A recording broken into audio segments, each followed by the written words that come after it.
Good morning student. आज हम अपने समास के पार्ट 3 का अध्ययन करेंगे। पूर्व में मैं आपको पार्ट 1 और पार्ट 2 भेज चुकी हूँ। इसके अलावा पार्ट 3 में आज हम 2 समास का अध्ययन करेंगे, एक तो दवदव समास और एक बहुव्रीहि समास। दवदव समास क्या होता है बच्चों कि जिस समस्त पद में दोनों ही पद प्रधान होते हैं उसे दवदव समास कहते हैं। हम जैसा कि जानते हैं कि समास में समस्त पद में पूर्व पद और उत्तर पद होता है। पूर्व पद यानी पहले वाला पद और उत्तर पद यानी बाद वाला पद। तो जिस समस्त पद में दोनों ही पद प्रधान होते हैं, दोनों ही पदों की प्रधानता होती है, उसे दवदव समास कहते हैं। इनमें किसका प्रयोग होता है? जब आपके समस्त पद बना हुआ रहेगा तो उसमें योजक चिन्ह का प्रयोग रहेगा, लेकिन जब इसका विग्रह करोगे आप तो तथा, अथवा, और का प्रयोग होता है। तो हम इसके कुछ उदाहरण देखेंगे कि जैसे देखिए दवदव समास के उदाहरण क्या हैं। जैसे यहाँ पर लिखा है माता पिता, तो ये क्या है? समस्त पद है। और इसका विग्रह क्या हो जाएगा? जब हम विग्रह करेंगे तो माता और पिता, तो ये समास विग्रह हो जाएगा। तो यहाँ पर समस्त पद में दोनों ही पदों की प्रधानता है और विग्रह करने पर इसमें और का प्रयोग किया गया है। इसी तरीके से जैसे दाल रोटी, तो इसका क्या उदाहरण हो जाएगा? दाल और रोटी। हानि लाभ, हानि अथवा लाभ।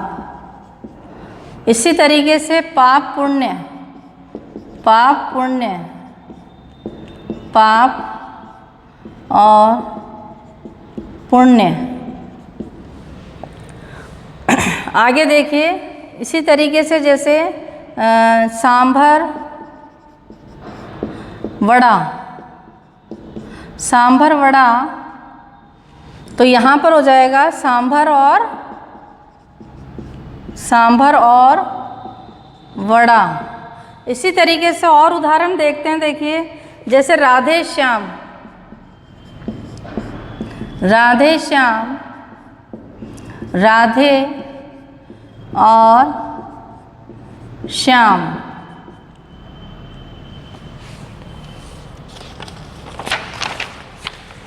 भाई बहन, भाई बहन, भाई और बहन। तो बच्चों ये तो हो गया समस्त पद और ये हो गया विग्रह। इसी तरीके से जैसे हार जीत, हार जीत, तो यहाँ पर हो जाएगा हार और जीत। फिर देखिए छोले भटूरे, छोले भटूरे, तो यहाँ पर हो जाएगा छोले और भटूरे। इसी तरीके से कुछ और उदाहरण देखते हैं। जैसे वेद पुराण, वेद और पुराण, वेद पुराण, वेद और पुराण। धूल कीचड़, धूल और कीचड़, यहाँ देखिए धूल कीचड़, धूल और कीचड़। तो बच्चों ये इस तरीके से ये इसके दवदव समास के उदाहरण बनेंगे। तो दवदव समास क्या होता है या द्वंद्व समास क्या होता है कि जिस समस्त पद में दोनों ही पद प्रधान होते हैं, दोनों पदों की प्रधानता होती है, उसे दवदव समास कहते हैं या द्वंद्व समास कहते हैं। इसमें तथा, अथवा, और का प्रयोग होता है विग्रह करने पर। जैसे माता पिता, यहाँ पर समस्त पद है तो इसका विग्रह हो जाएगा माता और पिता। इसी तरीके से कुछ और उदाहरण हम वापस अभ्यास करते हैं। दाल रोटी, दाल और रोटी। हानि लाभ, हानि अथवा लाभ। पाप पुण्य, पाप और पुण्य। सांभर वड़ा, सांभर और वड़ा। धूल कीचड़, धूल और कीचड़। इसी तरीके से राधे श्याम, राधे और श्याम। भाई बहन, भाई और बहन। हार जीत, हार और जीत। छोले भटूरे, छोले और भटूरे। वेद पुराण, वेद और पुराण। इसी तरीके से जो अगला अंतिम जो समास है उसका अध्ययन।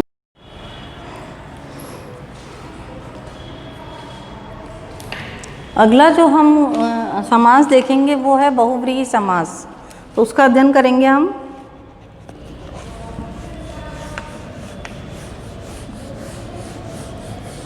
बहुव्रीहि समास में समस्त पद के जो दोनों पद होते हैं वो एक तरह से गौण होते हैं, यानी वो लुप्त रहते हैं, और एक जो तीसरा अर्थ होता है वो उसकी प्रधानता अधिक रहती है तीसरे की।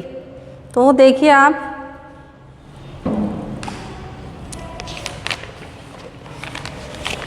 बहुव्रीहि समास। अगला जो हमारा अंतिम जो है समास वो है बहुव्रीहि समास। अब बहुव्रीहि समास क्या होता है कि जिस समस्त पद में, जिस समस्त पद में समाहित दोनों पद गौण हो, गौण हो यानी होकर भी वो छिपे रहते हैं एक तरह से, और तीसरा जो अर्थ निकलता है उसकी प्रधानता अधिक होती है, और किसी तीसरे पद की प्रधानता हो, किसी तीसरे पद की प्रधानता हो, उसे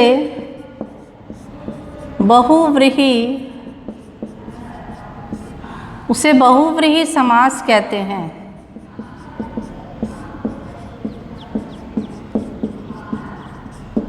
अब इसके उदाहरण देखिए आप बहुव्रीहि समास के, जैसे दशानन। दश यानी होता है 10, आनन यानी होता है मुख। जिसके 10 मुख है तो वो कौन होता है, किसके लिए आया है, रावण के लिए आया है। तो 10 है आनन, जिसके 10 आनन वाला, इसका विग्रह होगा ये समस्त पद है। और ये तीसरा अर्थ है जो निकल रहा है, अर्थात तीसरा पद जो निकल रहा है। तो 10 आनन यानी मुख वाला, तो 10 आनन वाला, 10 मुख वाला कौन, रावण के लिए आया है। इसी तरीके से जैसे चंद्रशेखर, चंद्रशेखर, चंद्र है शेखर पर जिसके, शेखर यानी होता है मस्तक, तो वो किसके लिए आया है, शिव के लिए। चंद्र है शेखर पर, शेखर यानी मस्तक पर जिसके, तो वो किसके लिए आया है, शिव के लिए। इसी तरीके से लंबोदर, लंबा है उदर जिसका, यानी पेट, उदर यानी क्या होता है, पेट। लंबा है उदर यानी पेट जिसका, तो वो आ रहा है गणेश। फिर है अंशुमाली, अंशुमाली यानी होता है किरणें। अंशु है, अंशु यानी किरणें, मालाएं जिसकी, मालाएं जिसकी, तो वो सूर्य के लिए आया है।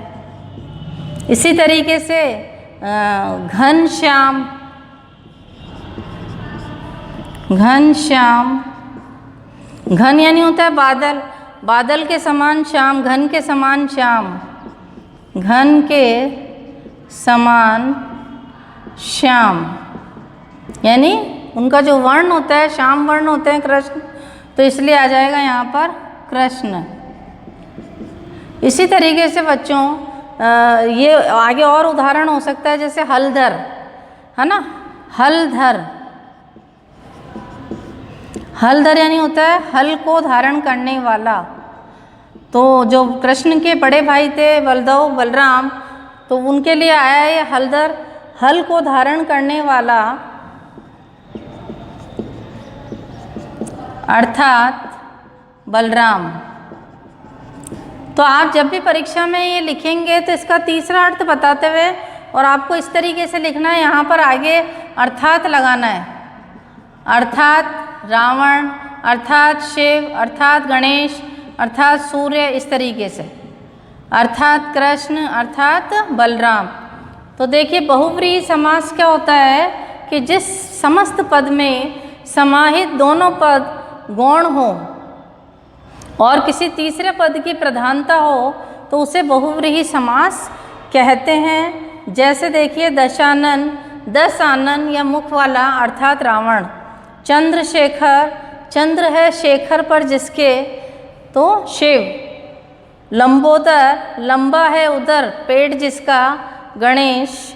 अंशुमाली, अंशु यानी किरणें, मालाएं हैं जिसकी, सूर्य। इसी तरीके से घनश्याम, घन के समान श्याम, कृष्ण। हलधर, हल को धारण करने वाला। इसी तरीके से कुछ और उदाहरण देखते हैं हम, जैसे पवनसुत।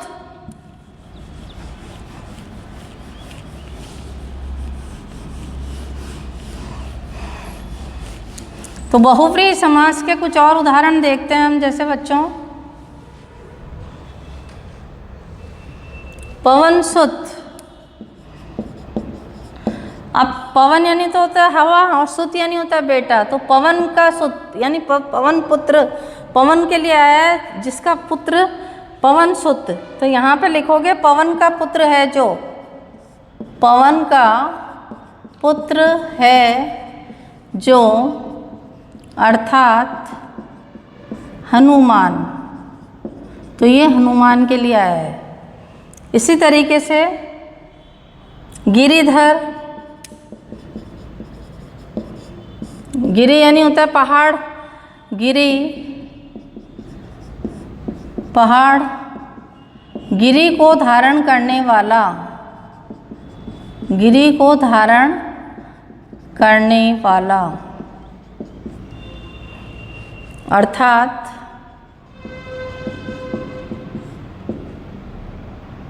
कृष्ण। इसी तरीके से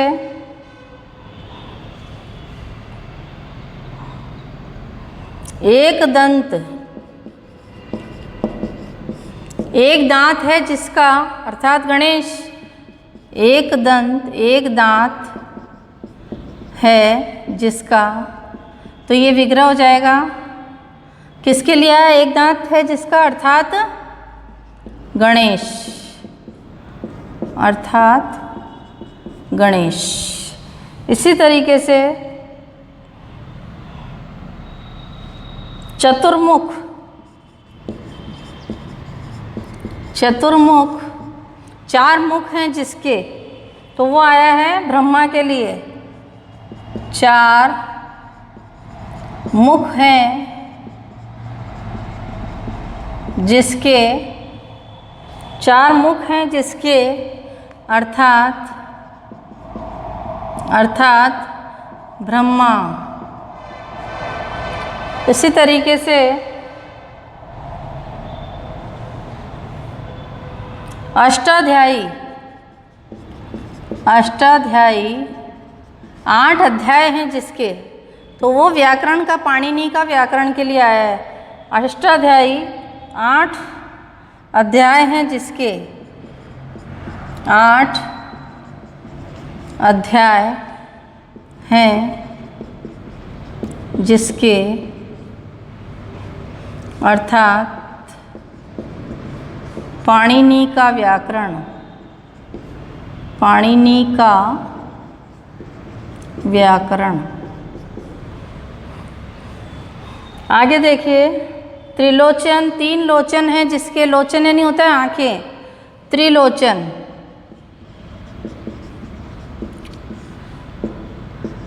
तीन लोचन आँखें है जिसके, अर्थात शिव। तो फिर देखिए इसके उदाहरण। पवन सुत, पवन का पुत्र है जो, अर्थात हनुमान। गिरिधर, गिरि यानी पहाड़ को धारण करने वाला, अर्थात कृष्ण। एक दंत, एक दांत है जिसका, अर्थात गणेश। चतुर्मुख, चार मुख हैं जिसके, अर्थात ब्रह्मा। अष्टाध्यायी, 8 अध्याय हैं जिसके, अर्थात पाणिनि का व्याकरण। त्रिलोचन, 3 लोचन हैं जिसके, अर्थात शिव। तो इस प्रकार से समास के हमने 6 भेदों का अध्ययन किया। इसका अभ्यास के लिए हम फिर से इसी प्रकार से और वापस एक बार अभ्यास करते हैं कि सबसे पहला जो समास होता है अवयवी भाव समास।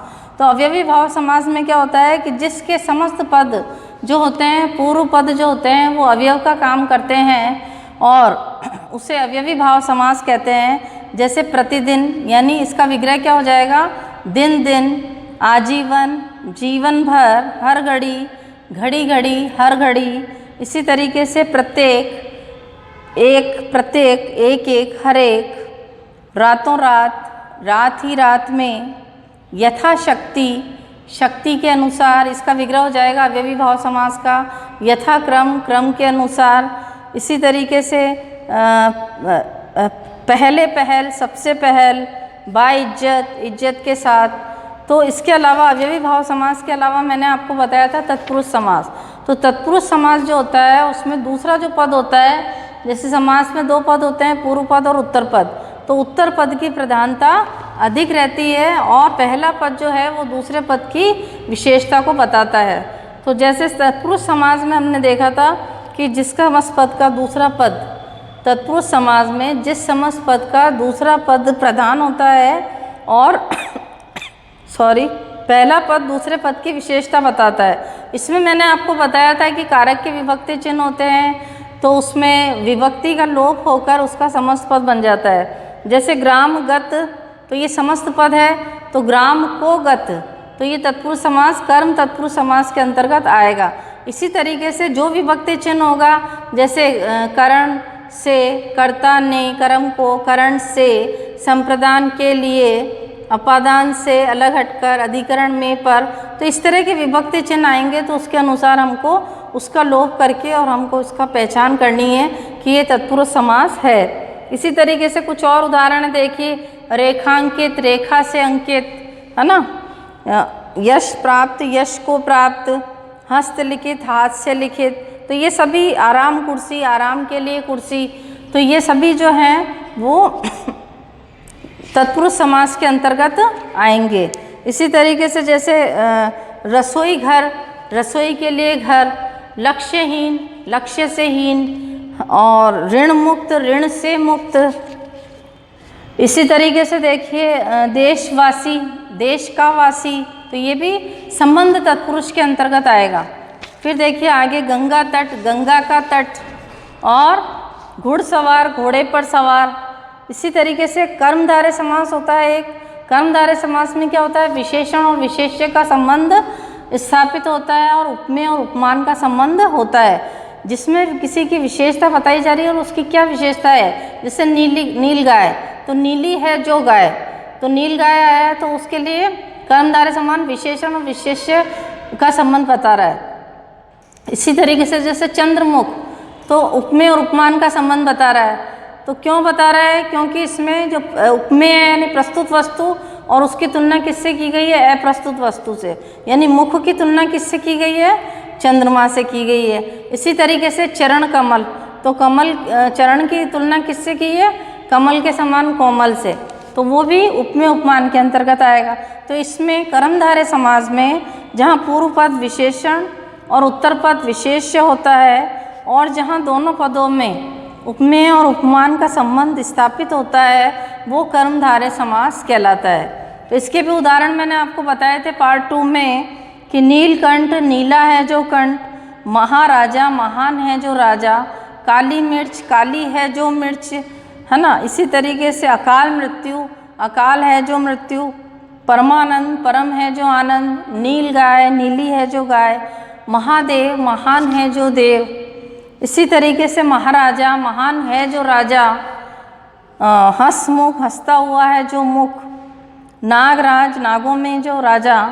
इसी तरीके से देखो बच्चों, उपमेय उपमान में कमल नयन, कमल रूपी नयन। प्राण प्रिय, प्राणों के समान प्रिय, तो ये उपमेय उपमान आ रहा है। घन श्याम, घन के समान श्याम। मृग लोचन, मृग की आँखों के समान लोचन। क्रोधाग्नि, क्रोध रूपी अग्नि। जलदयान, जलद रूपी यान। वचनामृत, वचन रूपी अमृत। इसी तरीके से बच्चों, जैसे अगला जो समास बताया मैंने आपको, द्विगु समास। द्विगु समास क्या होता है कि जिसका जो पूर्व पद होता है वो संख्यावाची होता है, और उसके आधार पर हम इसकी पहचान किससे करते हैं कि ये द्विगु समास है।